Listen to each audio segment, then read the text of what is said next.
هغه زړوره ښځه چې له هراته تر کابله د خپلو هیلو رغولو لپاره راغلې او د نندارتون په یو ساده وسپنیزه غرفه کې یې خپلې لاسي جوړې شوې جامې نندارې ته ایښې. اسم من شگوفه رحمانیه از ولایت هرات از کورس شیکپوشان شرکت کردم به بازار. شګوفه رحمانی هرات کې د جامو ګنډلو په یوې کارګاه کې د ستن او تار په مټ خپلې هیلې پیي او راغلې چې خپلې سوداګرۍ ته پراختیا ورکړي. له نوموړې سره د جامو ګنډلو په کارګاه کې 13 تنه نورې ښځې هم کار کوي.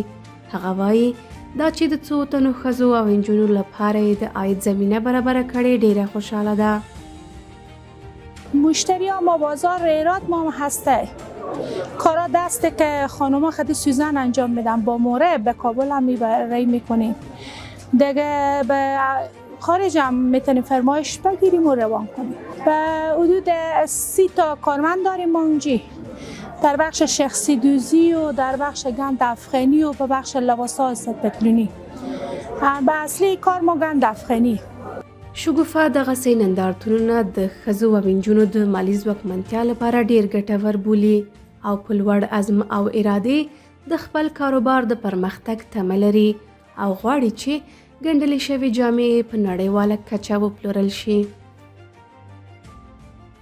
یک دریچه خیلی خوبیه که وا میشه برای ما چون میتونیم کاروبار خور به سطح جهانی بفروشیم. خیلی کار خوبیه. دست آدم به جیب خود آدم باشه، خود آدم شاغل باشه، بتونی خود خانوار خود حمایت کنی. نوموړی د اقتصادي او ټولنیزو محدودیتونو سربیره هم خپلې لارې ته دوام ورکوي او خوشحاله ده چې په ټولنه کې خپله مثبته ونډه لري. شګوفې د خپلو خوږو خبرو په وروستیو ټکو کې نجونې هڅولې دي. هغه وایي چې نجونې باید له هر کوچني فرصت څخه مثبته ګټه پورته کړي. پیام برای از اونا اینه که اگر یک دریچه خیلی کوچکه باید از او استفاده. حالا شاید نتونیم در مثلا به این شرایط برای این کارهای بزرگتری انجام دهیم ولی اون کاری که در توانمونه استفاده کنیم از او کار کنیم.